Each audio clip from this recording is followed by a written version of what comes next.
I was 68 when my daughter-in-law looked me straight in the eye and said, "Move out of the way. You're just in the way." Right there, in the middle of my own kitchen, surrounded by the family I thought loved me, I felt my world fall apart. 3 years of taking care of everyone after my husband died. And that's how they saw me, as a burden. I never thought 4 words could shatter a person's entire world. But "get out of the way, you're just in the way," did exactly that to mine.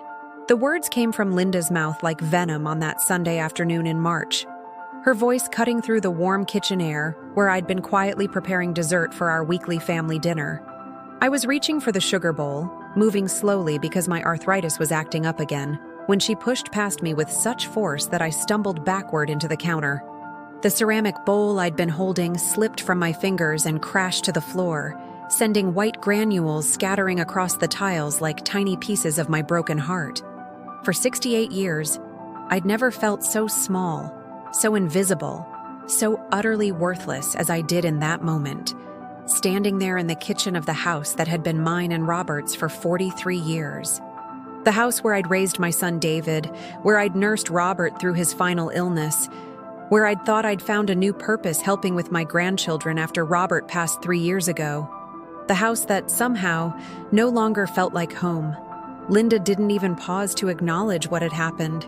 She simply stepped over the broken pieces, grabbed the milk from the refrigerator, and continued preparing her precious chocolate mousse as if I'd never existed. As if I was just another piece of furniture to navigate around, an inconvenient obstacle in her perfectly orchestrated Sunday routine. I stood there for what felt like hours but was probably only seconds, staring at the scattered sugar, feeling something fundamental shift inside my chest. My hands were trembling, not from age but from a rage so pure and unexpected that it frightened me. I'd spent 3 years since Robert's death trying to be helpful, trying to be the grandmother Linda claimed she wanted for Emma and Jake, trying to earn my place in this family that felt increasingly foreign to me. "Mom, are you okay?" David's voice came from behind me, and I could hear the forced casualness in his tone, the way he'd learned to smooth over Linda's sharp edges without actually addressing them. He'd been doing that for the 15 years they'd been married, and I'd watched my confident, strong-willed son gradually transform into this man who apologized for his wife's behavior with his eyes, while never challenging it with his words. I turned to face him, this 45-year-old man who still looked like the little boy who used to climb into my lap when he was scared, and I saw something in his expression that made my stomach clench. Embarrassment. He was embarrassed by me, by my clumsiness, by my presence in his kitchen. When had I become such a burden? When had my love become such an inconvenience? "I'm fine," I whispered, though nothing about me was fine, and I bent down to start cleaning up the sugar, my knees protesting with each movement. The physical pain was nothing compared to the ache in my chest. The growing realization that I'd been fooling myself for years about my place in this house, in this family, in this life that seemed to be happening around me rather than with me. Linda's heels clicked against the hardwood as she moved between the kitchen and dining room, setting out her good china, the set she'd insisted on using for family dinners, even though it meant I couldn't help serve because I might, accidentally, break something. I'd bought that china set for her 5th wedding anniversary with David, thinking it would make her happy, thinking it might help bridge the gap between us that seemed to widen with each passing year. "Emma, Jake, come wash your hands for dinner." Linda's voice carried that artificial sweetness she reserved for the children, so different from the cold efficiency she used with me. I heard my grandchildren's feet pounding down the stairs, their laughter filling the hallway, and my heart clenched with love and loss. When had they stopped running to hug me when they came downstairs? When had they started looking to Linda first for permission, for approval, for affection? I finished cleaning up the sugar, my movements automatic, my mind spinning with memories I'd been trying to suppress.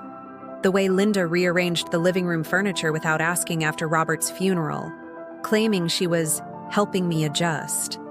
The way she'd gradually taken over hosting duties for holidays, explaining that it was too much work for someone my age. The way she'd convinced David that I needed supervision when taking the children anywhere, as if 68 years of life had suddenly made me incompetent. The dining room filled with the familiar sounds of Sunday dinner. David asking about Emma's soccer game, Linda praising Jake's latest art project, the children chattering about school and friends and plans for the week ahead. I took my usual seat at the foot of the table, the chair that had somehow become mine over the past 3 years, even though I'd sat at the head of this very table beside Robert for decades, before Linda decided the seating arrangement needed to be more practical. I watched my family eat the meal I'd helped prepare, listened to their conversations about lives I was increasingly excluded from, and felt a strange clarity settling over me like morning fog lifting from the garden. This wasn't living. This was existing, surviving, accepting scraps of attention and affection while pretending I wasn't slowly disappearing in my own home. "Grandma Rose, you're being quiet tonight," Emma said, her sweet 12-year-old voice cutting through my thoughts. She had Robert's eyes, kind and observant, and sometimes I caught her watching the dynamics at our table with a maturity that broke my heart. "Just thinking, sweetheart," I managed, forcing a smile that felt like cracked paint on old wood. "Tell me about your book report." But before Emma could answer, Linda jumped in with a story about Emma's teacher, effectively redirecting the conversation away from me once again. It was such a small thing, such a subtle dismissal, but it landed like a slap across my face. I realized then that Linda's cruelty wasn't accidental or unconscious. It was deliberate, calculated, designed to slowly erode my presence in this family until I simply faded away entirely. The rest of dinner passed in a blur of forced smiles and meaningless pleasantries. I helped clear the table, though Linda made sure to handle the good dishes herself, and then retreated to my bedroom while the family settled in for their Sunday movie night in the living room that used to be mine and Robert's sanctuary. I could hear their voices through the thin walls, Jake's giggles, Emma's questions about the plot, David's gentle explanations, Linda's animated commentary, the sounds of a family I no longer seemed to belong to. I sat on the edge of my bed, staring at the wedding photo on my nightstand, Robert's warm smile reminding me of the woman I used to be. Strong, confident, valued. A woman who had opinions that mattered, who made decisions that affected her own life, who was seen and heard and respected. When had I let that woman disappear? When had I decided that being tolerated was enough? The house grew quiet as the evening wore on, and I heard David and Linda's voices drifting up from their bedroom below mine. I tried not to listen, but their words carried through the old walls with devastating clarity. "She's getting more difficult," Linda was saying, her voice sharp with irritation. "Did you see her today? Standing right in my way when I was trying to get dinner ready.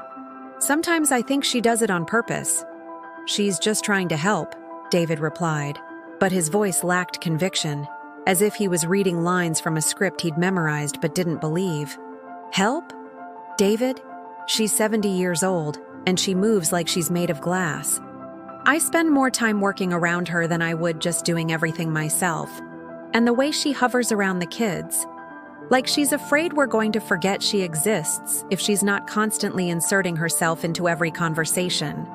I pressed my hand to my mouth to stifle the sob that rose in my throat. 70. She thought I was 70. I was 68. But apparently my existence had become so irrelevant that even my age was negotiable. "Maybe we should look into some options," Linda continued, and something in her tone made my blood run cold. "There are some really nice senior communities in town, places where she could have her own space, make friends her own age, have activities designed for people in her situation." "Linda, this is her house," David said. And for a moment, I felt a flicker of hope that my son might finally stand up for me. "Technically, yes, but David, be practical. She can't maintain this place on her own, and it's too big for one person anyway. We're doing all the real work of keeping it up, managing the finances, handling the maintenance. She just exists here. Wouldn't it be better for everyone if she was somewhere more appropriate?" There was a long silence, and I found myself holding my breath, waiting for David's response. praying that some part of the boy I'd raised still existed in this man who seemed increasingly willing to sacrifice his mother's dignity for his wife's convenience.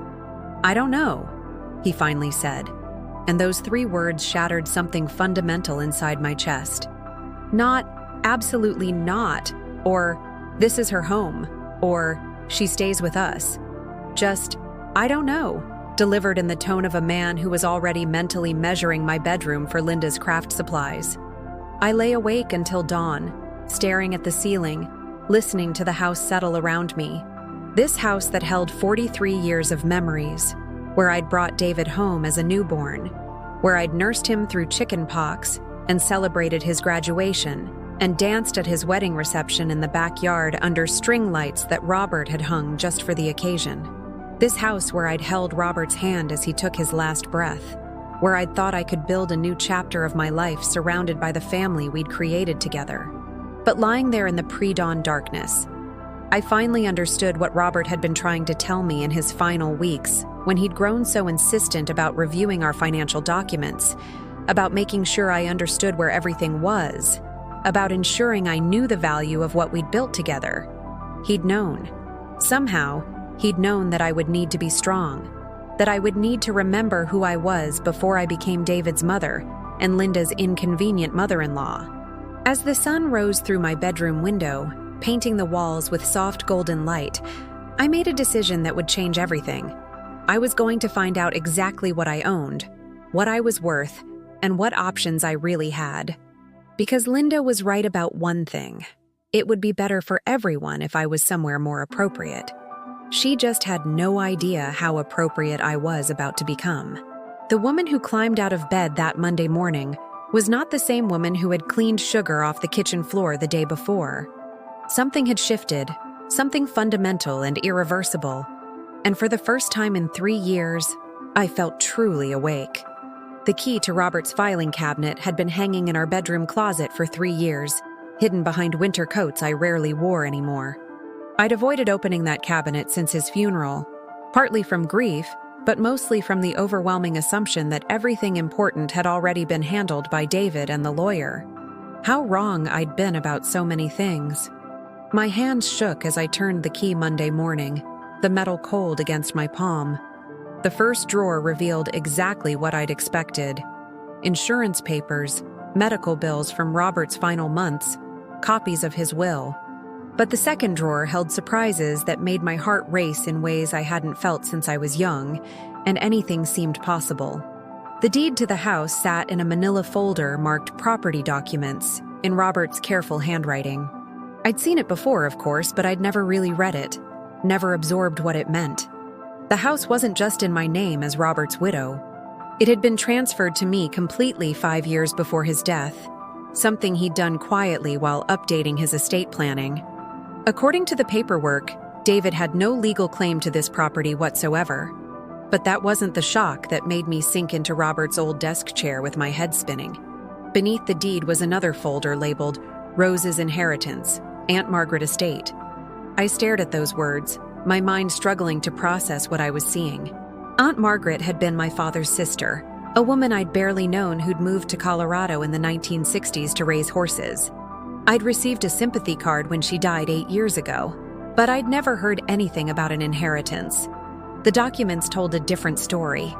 Aunt Margaret had left me a 40-acre property in the mountains, complete with a small farmhouse, stables, and what the surveyor's report described as significant development potential for agricultural tourism. The property had been held in trust until Robert's death, managed by a law firm in Denver that had been sending annual reports I'd apparently never bothered to read carefully.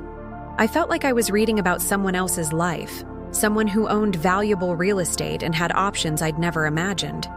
The most recent valuation, dated just 6 months ago, estimated the Colorado property's worth at over $400,000. Combined with the house I was sitting in, which had appreciated significantly since we'd bought it in 1980, I was looking at assets worth nearly $800,000.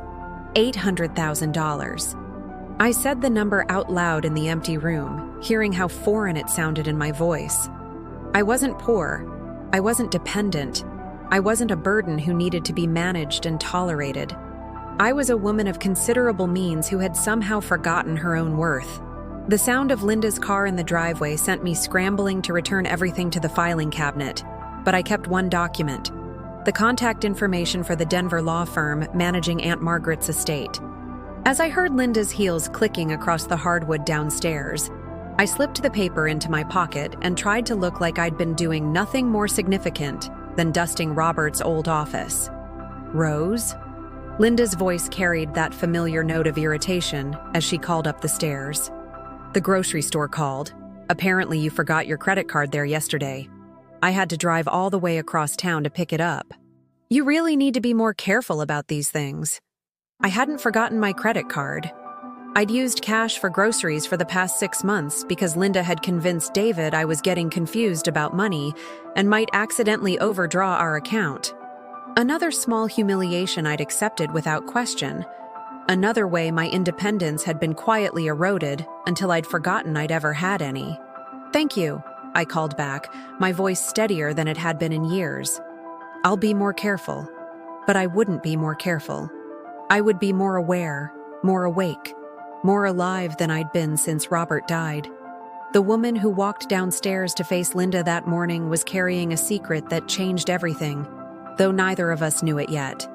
Tuesday brought an unexpected gift in the form of Sarah Mitchell, my old friend from high school, who I hadn't seen in 15 years.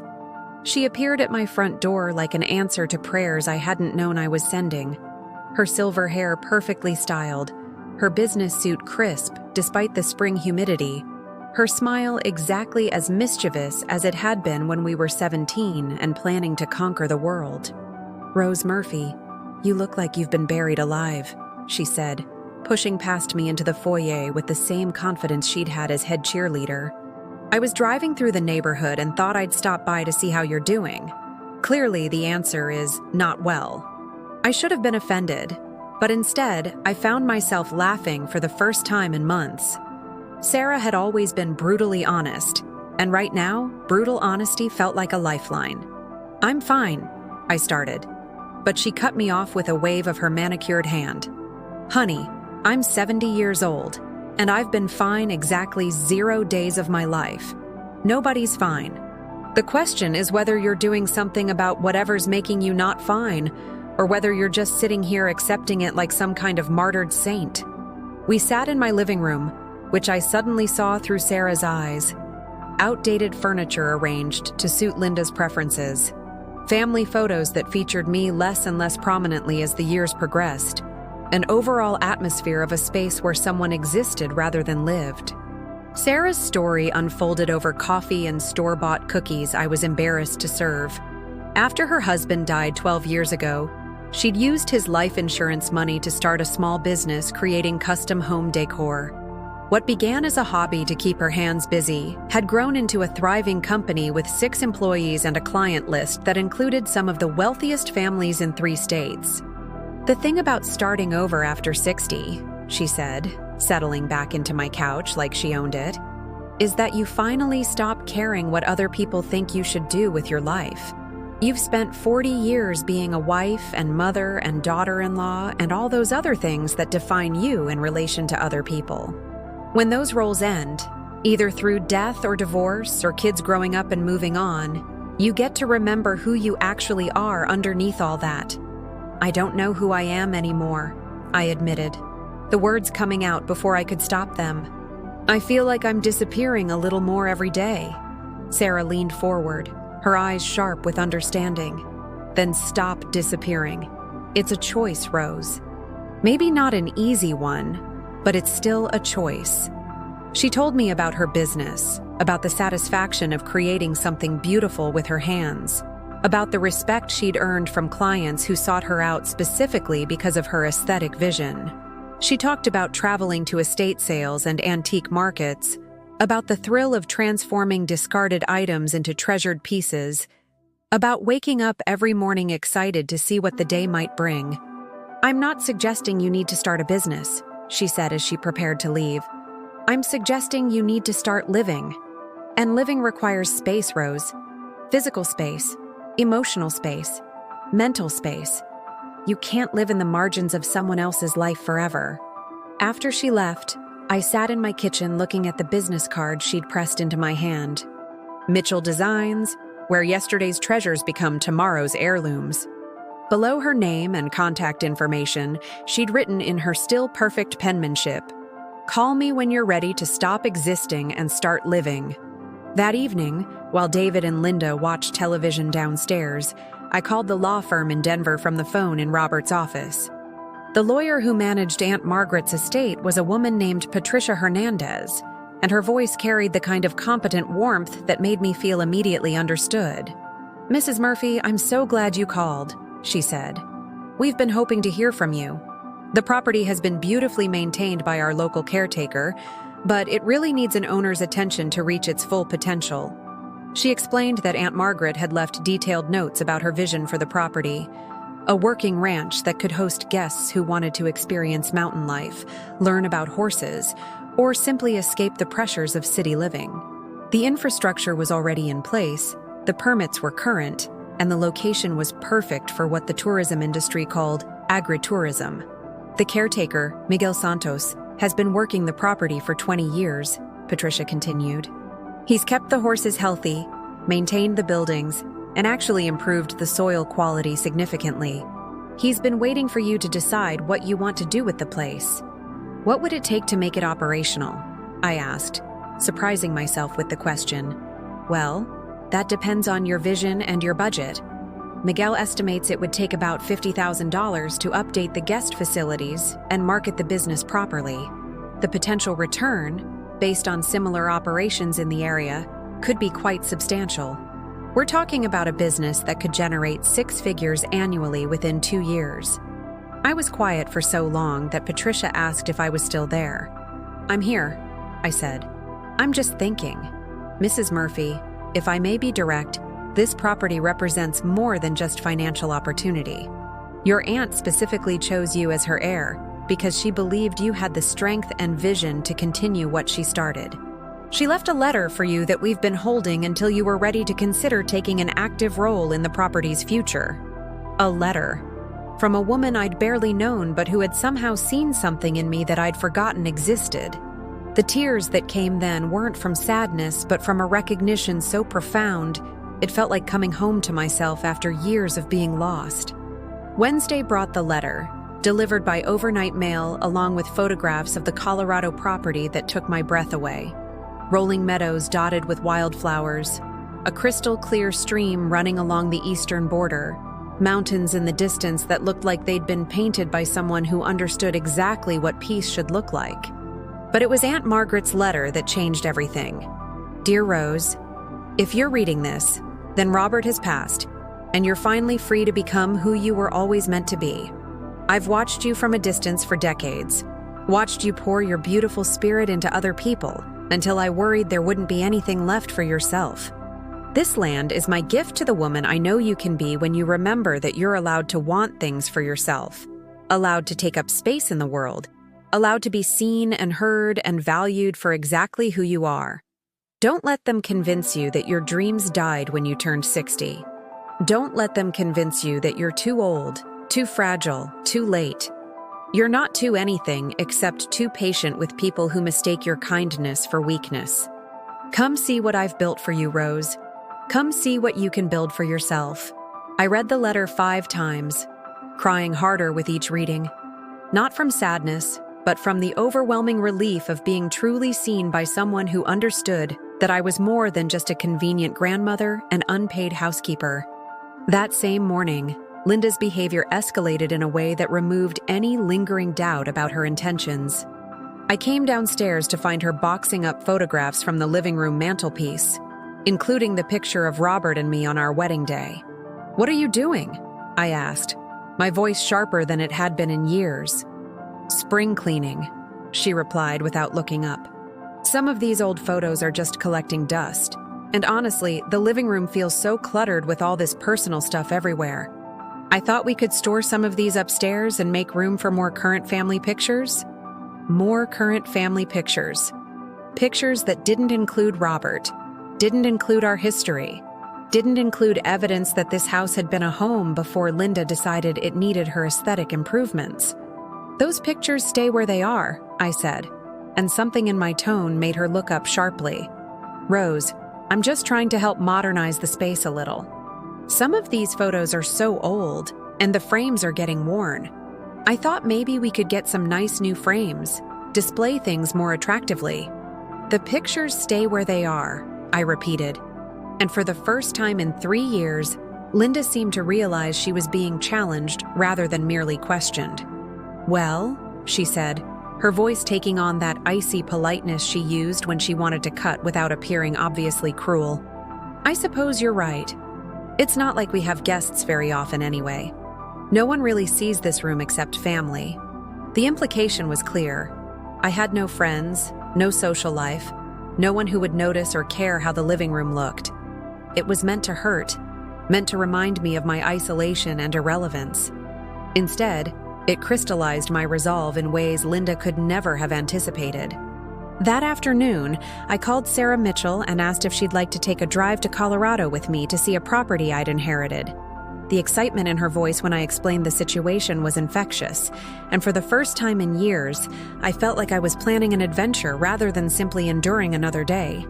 But the real turning point came that evening when I overheard another conversation between David and Linda. This one more explicit and devastating than anything I'd heard before. "I've been thinking about what we discussed," Linda was saying, "about finding her somewhere more appropriate to live. I looked into some of those senior communities today, and honestly, David, some of them are really nice, much nicer than I expected. I don't know, Linda. She seems happy here, and this is her house." "Happy?" Linda's laugh was sharp and cold. "David, look at her. Really look at her. She shuffles around this house like a ghost. She barely speaks unless someone speaks to her first, and she spends most of her time hiding in that bedroom. That's not happiness, that's depression. Maybe even early dementia. My grandmother went through the same thing." I pressed my ear closer to the heating vent that carried their voices from the room below. "She's not demented," David said, but his voice lacked conviction. "How would you know? When's the last time you had a real conversation with her? When's the last time she expressed an opinion about anything or showed interest in something besides taking care of other people? David, I think she's lost the ability to make good decisions for herself, and that makes us responsible for making them for her." There it was, the truth I'd been avoiding for months. Linda wasn't just trying to push me out of my own house. She was building a case for me being incompetent, creating a narrative that would justify taking control of my life entirely. And David, my son who I'd raised to be strong and independent, was letting her do it. "Some of these places have waiting lists," Linda continued. "If we're going to do this, we need to start the process soon. And honestly, the sooner the better. She's only going to get more confused and resistant as time goes on." I backed away from the heating vent, my heart pounding with a mixture of fear and fury that left me shaking. They were planning to have me declared incompetent. They were planning to take control of my assets, my decisions, my life. They were planning to erase me entirely while convincing themselves they were doing it for my own good. But they had made one crucial mistake. They had assumed I was as helpless and confused as I had been pretending to be. They had assumed that 3 years of grief and compliance had permanently broken something essential in me. They had assumed that the woman who had raised David, who had built a life with Robert, who had inherited both strength and property from people who believed in her potential, would simply accept their version of her story. They were about to discover how wrong they were about everything. The trip to Colorado with Sarah changed everything, though it took me 3 days to fully comprehend the magnitude of what I'd discovered. The property wasn't just beautiful, it was a complete life waiting to be lived. Miguel Santos, the caretaker who'd maintained Aunt Margaret's dream for 20 years, greeted us with the kind of respect I'd forgotten existed. "Mrs. Murphy," he said, removing his hat as we stood in the main yard surrounded by horses that nickered softly in recognition of a new presence. "Your aunt, she talked about you often. She said you had the heart for this place, that you understood what it meant to nurture something beautiful." The farmhouse was smaller than my current home, but felt infinitely more spacious. with wide windows that framed mountain views and rooms that seemed designed for living rather than merely existing. Miguel had maintained everything perfectly. The hardwood floors gleamed, the kitchen appliances were updated and functional, and the guest bedrooms were ready for visitors who would come to experience what Aunt Margaret had called the healing power of honest work and mountain air. But it was the greenhouse that made me understand why Aunt Margaret had chosen me. Row upon row of orchids in every color imaginable, their delicate blooms reaching toward light that streamed through glass panels Miguel had installed with obvious pride. I'd always loved flowers, though I'd given up gardening years ago when Linda decided the yard needed to be more practical and less cluttered. "Your aunt started with just a few plants," Miguel explained, watching me move between the rows with growing wonder. "She said orchids were like people. They looked delicate, but they were actually incredibly resilient when you understood what they needed to thrive. She was working on developing new varieties when she passed. There's a whole notebook of her experiments, her crossbreeding notes. She always said the right person would know what to do with her work." I touched the petals of a deep purple bloom unlike anything I'd ever seen, and something inside my chest expanded with possibilities I'd never allowed myself to imagine. This wasn't just a business opportunity. This was a calling I'd been too busy taking care of everyone else to hear. Sarah, meanwhile, was examining the property with the eye of someone who understood both beauty and profit. "Rose, do you realize what you have here? This isn't just a working ranch. This is a destination. People pay thousands of dollars to experience authentic mountain life, to learn about sustainable farming, to disconnect from their stressful lives and reconnect with something real."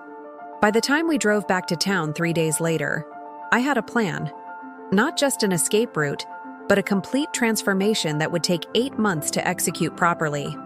I would sell the house in town, invest the proceeds in developing the Colorado property, and create something that honored both Aunt Margaret's vision and my own need for a life that mattered. But first, I had to navigate the increasingly dangerous waters of my current situation. Linda's campaign to have me declared incompetent had escalated during my absence. I returned home to find she'd taken the liberty of scheduling an appointment with a geriatric specialist who could assess my mental state and help determine what level of care I might need. "I was worried when you disappeared for 3 days without telling anyone where you were going," she explained with false concern when I confronted her about the appointment. David was beside himself with worry. "That kind of impulsive behavior, Rose. It's exactly what Dr. Patterson warned us to watch for." Dr. Patterson, my family physician who'd never suggested I needed psychiatric evaluation in his life. Linda was building her case systematically, creating a paper trail that would support her narrative of my declining mental capacity. "I don't need a geriatric specialist," I said, my voice steady despite the rage building in my chest.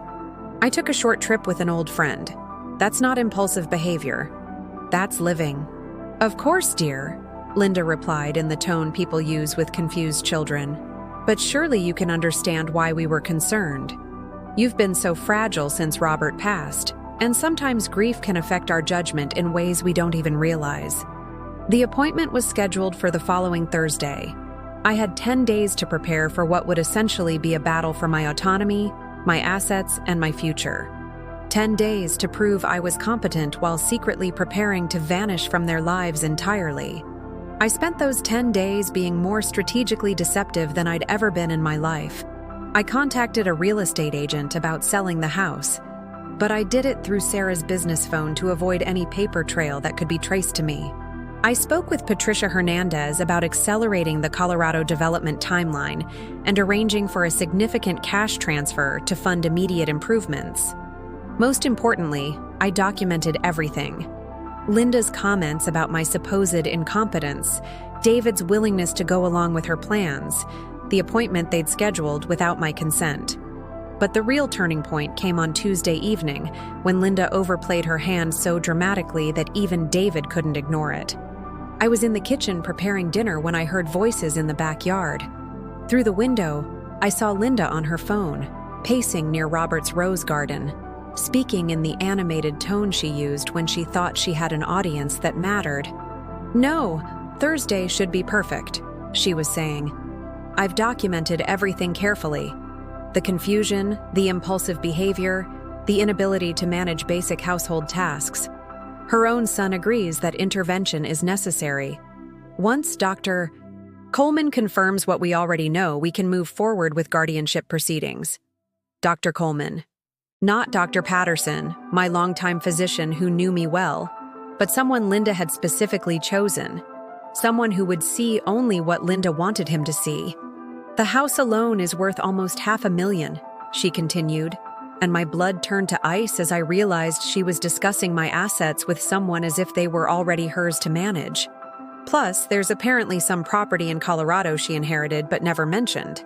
David's going to handle getting power of attorney first, then we can make decisions about liquidating assets and finding appropriate long-term care. I backed away from the window, my hands shaking with a fury so pure it felt like lightning in my veins. She wasn't just planning to have me declared incompetent. She was planning to steal everything Robert and I had built, everything Aunt Margaret had left me, everything that represented my independence and my future. But she had made one crucial error. She had revealed her plan within earshot of Emma, my 12-year-old granddaughter who was sitting on the back steps supposedly reading but actually listening to every word with the sharp intelligence she'd inherited from Robert. That evening, Emma knocked on my bedroom door with tears in her eyes and anger in her voice that reminded me powerfully of myself at her age. "Grandma Rose," she said, climbing onto my bed with the familiarity of earlier, happier times. "I heard what Linda said about you, about making you go away and taking your house. That's not right, is it? They can't really do that to you, can they?" Looking into Emma's eyes, seeing the fierce protectiveness there, I made a decision that surprised us both. I told her the truth. Not all of it, but enough to help her understand that the adults in her life weren't always right, weren't always acting in everyone's best interests, and that sometimes even grandmothers had to fight for themselves. "I'm not confused or incompetent," I told her, smoothing her hair back from her face. "I'm planning something that's going to change our lives, but I need you to trust me and not tell anyone what I'm about to show you." I showed Emma the photographs of the Colorado property, Aunt Margaret's letter, the business plan Sarah and I had developed. I watched my granddaughter's eyes widen with understanding and excitement as she realized her grandmother wasn't the helpless old woman Linda had convinced everyone she was. "You're going to leave," Emma said, and it wasn't a question. "I'm going to live," I corrected. "For the first time in 3 years, I'm going to actually live instead of just existing in the margins of other people's lives. Can I visit you there? Can I learn about the horses and the flowers?" The hope in her voice broke my heart and strengthened my resolve simultaneously. "Emma, you can visit anytime your parents allow it. But more than that, I want you to remember what you're seeing right now. I want you to remember that being older doesn't mean being powerless, and being kind doesn't mean being weak. Sometimes the people who love us get confused about what's best for us, and sometimes we have to be strong enough to know what we need for ourselves." Thursday's appointment with Dr. Coleman was a masterpiece of manipulation that backfired spectacularly. Linda had clearly briefed him on what to expect. A confused, possibly demented elderly woman who needed protection from her own poor judgment. What he encountered instead was a sharp, articulate person who had prepared for this meeting as if her life depended on it, which it did. I brought documentation of everything: my financial assets, my Colorado inheritance, the business plan Sarah and I had developed, and a folder of notes about Linda's behavior that painted a clear picture of someone systematically isolating and gaslighting an older family member for personal gain. "Mrs. Murphy," Dr. Coleman said after 45 minutes of questions that I answered with precision and clarity, "I have to be honest. Based on everything you've shown me today and our conversation, I see no evidence of cognitive decline or inability to manage your own affairs. In fact, your planning and organizational skills appear to be quite sophisticated." Linda's face went through a series of expressions that would have been comical if the situation weren't so serious. Shock, anger, confusion, and finally a calculating look that told me she was already planning her next move. "But doctor," she interjected, You should see how she behaves at home. The confusion, the forgetfulness, the inability to manage simple tasks. What Mrs. Murphy has described to me, Dr. Coleman replied with professional neutrality, sounds more like learned helplessness and situational depression than cognitive decline. Sometimes when family members take over too many responsibilities, it can create an appearance of incompetence that's actually just disuse of skills. The drive home was silent, but I could feel Linda's fury radiating from the front seat like heat from a furnace. She was realizing that her carefully constructed plan had not only failed, but had potentially exposed her to questions about her own motivations that she couldn't answer without revealing her true intentions. That evening, I implemented the final phase of my plan. While David and Linda argued downstairs about the failed appointment and what to do next, I called the real estate agent and accepted an offer on the house that had come in that afternoon. The buyers were willing to close in 30 days and pay cash, which meant I would be gone before Linda could regroup and try a different approach to controlling my life. I also called Patricia Hernandez and authorized the transfer of funds that would begin immediate improvements to the Colorado property. By summer's end, Aunt Margaret's dream would be a functioning agritourism business ready to welcome guests who wanted to experience mountain life, learn about sustainable farming, and discover the surprising resilience of orchids that looked delicate but thrived when properly understood and cared for. But I saved the most important call for last. Miguel Santos answered on the second ring, and I could hear the smile in his voice when I told him I was coming home. "Mrs. Murphy," he said, "I'll have the guest room ready for you, and the orchids are going to be so happy to finally meet their new caretaker. Your aunt always said this land was waiting for the right person to help it reach its full potential." I think she was talking about more than just the business. 2 weeks later, I stood in my kitchen for the last time, watching through the window as the moving truck loaded the last of my personal belongings. The new owners would take possession of the house in 3 days. David and Linda had spent those 2 weeks alternating between begging me to reconsider and threatening legal action they had no grounds to pursue. "Mom, please," David said, appearing in the kitchen doorway with the same lost expression he'd had as a little boy when he couldn't understand why the world wasn't working the way he expected. "You don't have to do this. We can work things out." Linda realizes she may have been too assertive about some things, and she's willing to make changes. I turned to face this man who looked like my son, but had somehow forgotten the values I'd tried to teach him about respect, integrity, and standing up for what's right. "David," I said gently, "I love you more than my own life, but I will not sacrifice my remaining years to make Linda comfortable or to enable you to avoid dealing with the problems in your marriage. I'm not disappearing because she wants me to. I'm not going to pretend to be helpless because it's easier for you than confronting her behavior. I'm going to live my life on my own terms, and if you want to be part of that life, you're welcome to visit me in Colorado anytime." "But this is your home," he said, and I could see tears in his eyes that broke my heart even as they strengthened my resolve. "No," I replied, looking around the kitchen where I'd been told I was in the way, where I'd been made to feel like an unwelcome guest in my own house. "This was my home with your father. What it became after he died was something else entirely, and I refuse to accept that something else is good enough for the rest of my life." Linda appeared behind David, her face set in lines of anger and disbelief that told me she still couldn't quite accept that her plan had failed so completely. "This is insane," she said, dropping any pretense of concern for my welfare. "You're 70 years old, Rose. You can't just run off to Colorado and play pioneer woman. What happens when you get sick? What happens when you can't take care of yourself anymore? What happens when reality finally sets in and you realize you've made a terrible mistake?" I looked at this woman who had spent 3 years systematically trying to erase me from my own life, who had convinced my son that disrespecting his mother was somehow protecting her, who had never once considered that I might have dreams and desires and capabilities beyond serving her convenience. "Linda," I said with a calmness that surprised us both, "I'm 68 years old, not 70. I own valuable property, have a solid business plan, and for the first time in 3 years, I'm excited about waking up tomorrow. What happens when I get sick? The same thing that happens to anyone who gets sick. I'll deal with it. What happens when I can't take care of myself? I'll make appropriate arrangements when that time comes, which may be decades from now. What happens when reality sets in? Reality already has set in, Linda.